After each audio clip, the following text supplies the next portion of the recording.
What are we doing? Why are these stories written this way? Was that too much to say? It's to update you, because you're a fucking idiot. The story can be complete dog ass as long as Sonic feels like he's acting correctly. Desaad is actually just dumb, and Tails is pretending to be dumb for whatever reason. This franchise needs some massive pushback because they purposely are giving you the bare minimum of just about anything.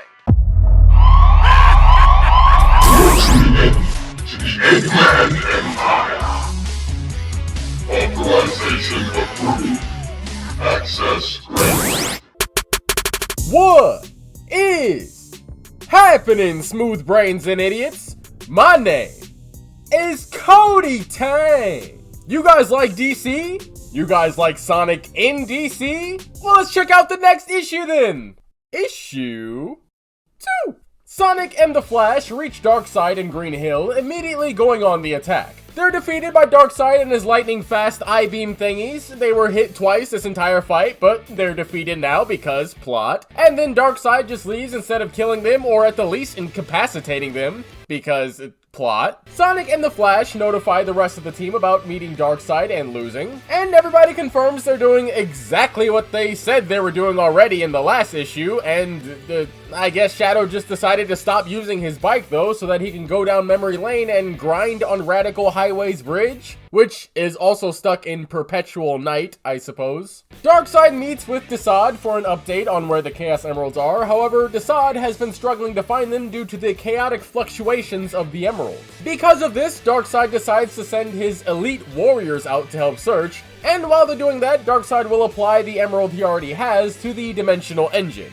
Whatever that is. Cyborg informs the team about the incoming enemies from Darkseid, and Tails is able to mix their coordinates with his own, allowing them to properly pinpoint the emeralds. Somehow. You know, plot. The team are all given the new coordinates for the emeralds, and the race is on. They yap for a bit to fill up page space, of course, and then we watch as the heroes all fight these enemies one by one, with a great focus on Shadow and Batman to display that Shadow can use Chaos Control and will be using that against Darkseid. While this is happening, Darkseid has placed the emerald into the dimensional engine, and truly its powers thrive before him. Darkseid states that with just one emerald he can mutilate this world. With all 7 he can mutilate multiple universes. Okay? The world begins to, do something, and the heroes agree that they need to just head straight for Darkseid. Unfortunately, Tails says that his fleet of planes can't handle that kind of approach. Tails has a fleet of planes? Is he just talking about his 1001 prototypes that he has laying around that never get any sort of use? Thankfully, Dr. Eggman conveniently drops on Sonic's location, and the two agree to team up against Eggman's better judgment. But he also says that a threat this big necessitates the team up, so then wouldn't that be toward his better judgment? Using Eggman's big ass ship, the team all gather inside and they smash into the Eye of the Ragnarok, allowing them to enter into Darkseid's base. Wonder Woman comments that she might have to stay back and deal with Eggman because he's kind of tripping back there, as if any of these superheroes are actually going to do anything to a villain to permanently stop them though. That's the best joke so far. The crew battle all the way up to meeting Darkseid, where they all attack him at once. Shadow is able to use his Chaos Control against Darkseid, and even with the help of Wonder Woman's lasso, it don't really work out and Darkseid escapes. The Flash decides to use the Speed Force to disrupt the dimensional engine by easing his molecules through the energy field. Oh fucking K. Happy for your character, guys. I'm glad that's just a thing that he does. Meanwhile, the crew tried to perform a Thanos on Darkseid and remove the emerald from him like the Infinity Gauntlet, but that don't work. And eventually the dimensional engine wakes up, I guess, and gets really angry. So now the entire universe is collapsing, destabilizing time and space. Darkseid tries to gain control of the engine, and with a last-ditch effort, Batman, Green Lantern, and Cyborg use the Boom Tube to protect Sonic and friends, referring to them as the Assets. As it turns out, the Boom Tube warped Sonic and his friends to DC's universe, where they meet Mr. Terrific. Jesus, these names. Mr. Terrific informs them that their entire world is gone, including the Justice League, Darkseid, and everything else in it.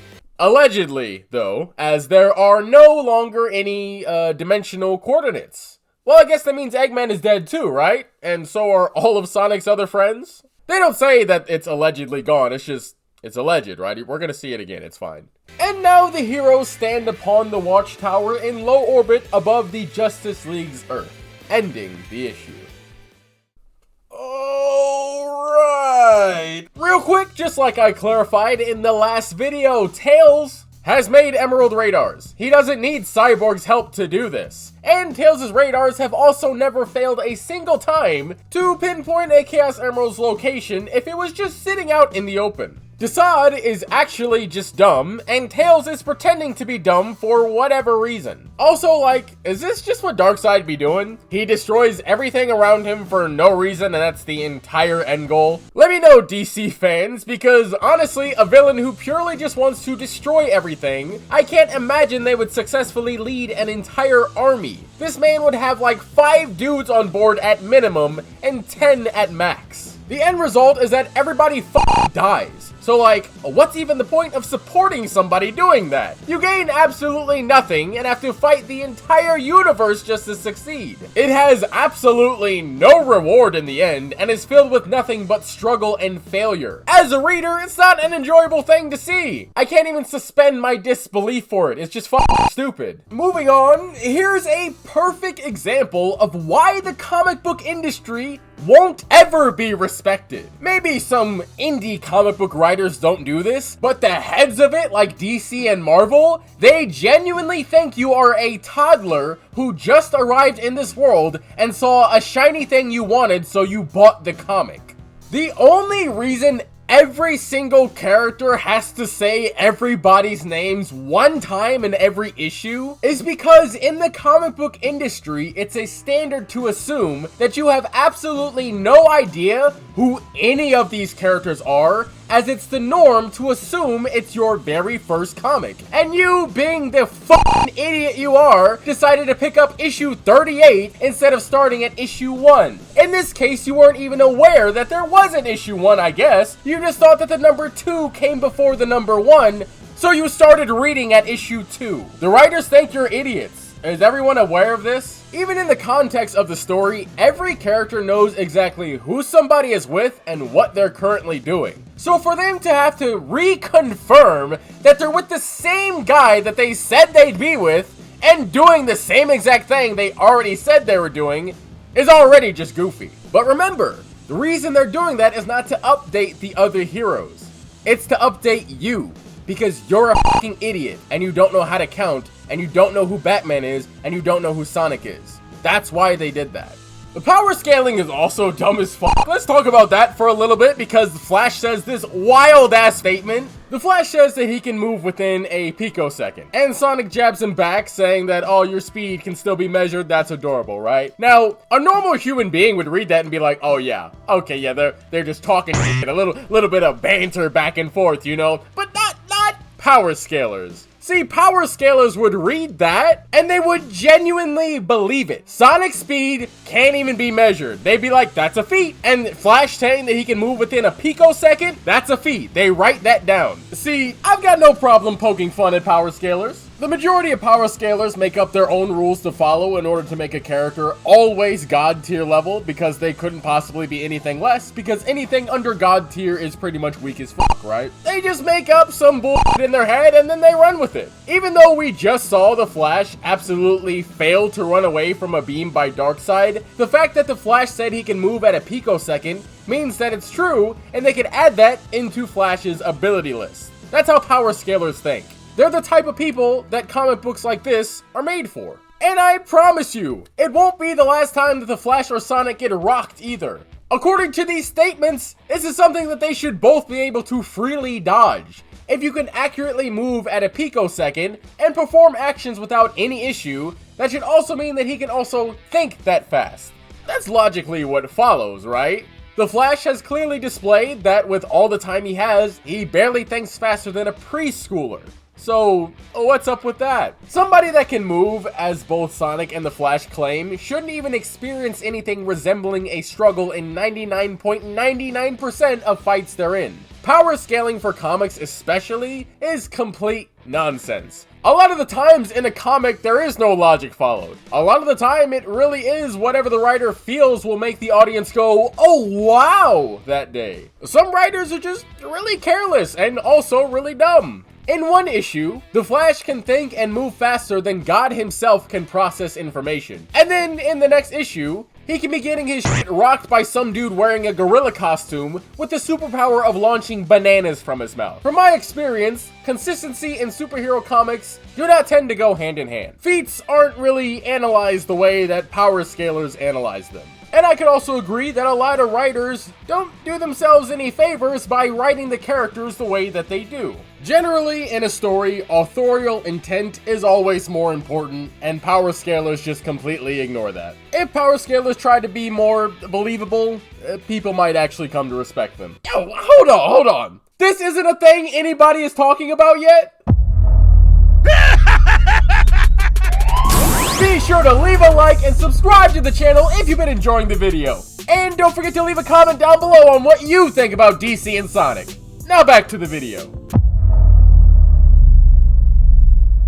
There's really not much to say about this issue. The pacing is absolutely breakneck, so of course we see a bunch of events happen, but they speed ran through so much all in one issue, so we have no time to be introduced to any of these characters. Ironically, the way this thing is written also purposely adds in pages and pages of dialogue that just doesn't need to be there. Because you can't forget, while we're doing this breakneck pacing, we have to stop for a second and have a conversation with the reader to remind them how stupid they are and that Wonder Woman is in fact a person. Or just to make sure they didn't forget that currently Shadow and Batman are running through a city. And if it's not either of those, they're going to over-explain the thing that someone already said earlier. Because they didn't forget, you're an idiot. I don't really care what's going on at this point, but I get the gist of what's going on. We have 3 issues left, so the next one, I guess, is going to be an issue purely designed to show off the Sonic characters and their DC costumes. Then the next will be what happened to the Justice League, and then the finale where we defeat Darkseid and everything goes back to normal. I don't really get what this crossover is trying to accomplish right now.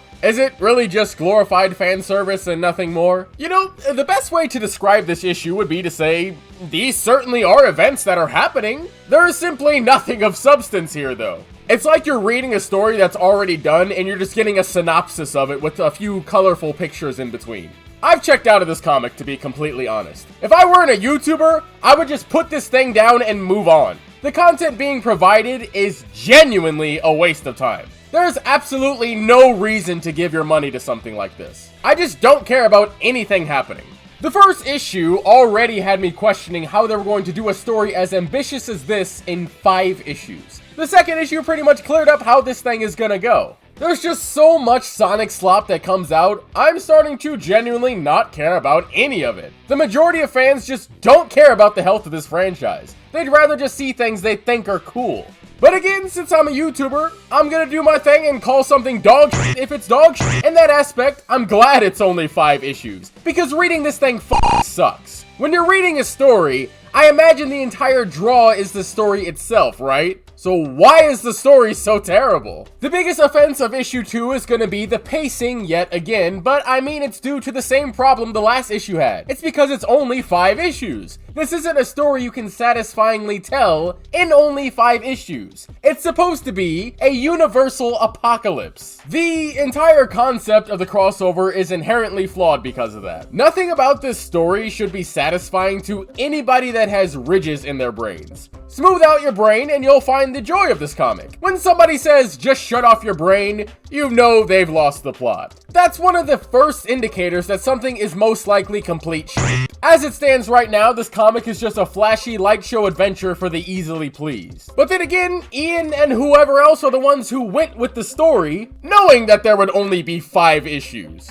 You'd imagine that since everybody agreed there would only be 5 issues, you wouldn't have an entire universal apocalypse story on the table. And Sonic Team and DC were like, hell yeah, we'll do that. So, in that case, this is the pure negligence of both Sonic Team and DC here. I think Sega has pretty much figured out how Sonic fans work. It's not about the story or the characters, it's just about doing things people will find cool, like putting Sonic in a Flash costume and Shadow in a Batman costume. The stories of these things don't matter, so long as Sonic isn't saying things like Baldy McNosehair. The story can be complete dog ass as long as Sonic feels like he's acting correctly. The core fans of both these franchises seem to be easily pleased by just about anything presented to them, given the praise this crossover has been getting. So of course, smart on the companies, these are the people they're going to try to please.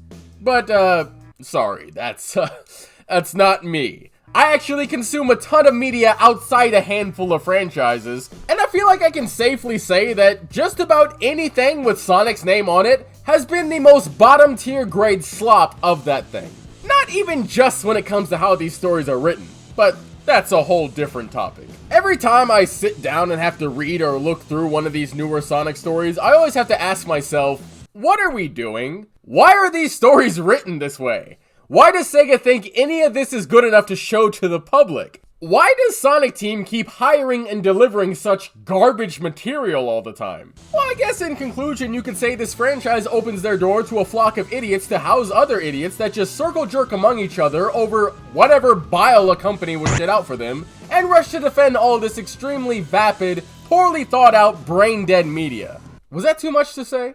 That's likely why the things Sonic Team does tend to be so lackluster in so many areas. The majority of the fans accept and praise it, while a small minority realizes how dumb these things actually are. This franchise needs some massive pushback because they purposely are giving you the bare minimum of just about anything. Please, all of you fans, go and experience something else. Go pick up one of the most popular RPGs and then compare those stories to how Sonic does their stories. These stories aren't nearly as amazing as people present them as being. Sega knows that you'll accept a very generic platformer because it's really easy to write a story where you go level, cutscene, level, cutscene, level, cutscene, final boss. It's very easy to do. Anyway, back to the comic, let's do some predictions. They're kind of tricky because they can raise expectations way too high, and it's even worse when I accurately guess something. So I try to keep the things I predict on kind of a lower bar and simple so that I don't overestimate the writer. Sometimes it really is just a simple story, so thinking outside of the box kind of ruins that, right? So let's have a little fun. I predict that the Justice League will be shown to be perfectly fine at the end of the next issue, as is Sonic's world. There's no dimensional coordinates, but that doesn't mean the dimension is gone, necessarily. Obviously, the Sonic heroes will all take up the mantle of the Justice League and do, whatever it is they do, but just be furries. And they're likely gonna learn their world is actually okay. We aren't able to actually explore any of these characters, since we just have no time to do any of that. So at best, they'll be like, damn, this world is really messed up. Or comment on it being the same as theirs. Maybe even a combo of both. With the time they've got left, I'd recommend not making an entire issue based on Sonic and his friends becoming the Justice League, and instead just show the League off as early as you can and explore what's going on with them, but we'll see what Ian Flynn decides to do in the next issue of this exciting Sonic and DC crossover. Maybe we'll have a whole issue dedicated to the Sonic League, and then another one into the Justice Sonics, and then we'll end it. Because there's only 3 issues left. Yay! Like, comment, subscribe, follow me on Twitter, join the Eggman Empire Discord, okay, bye!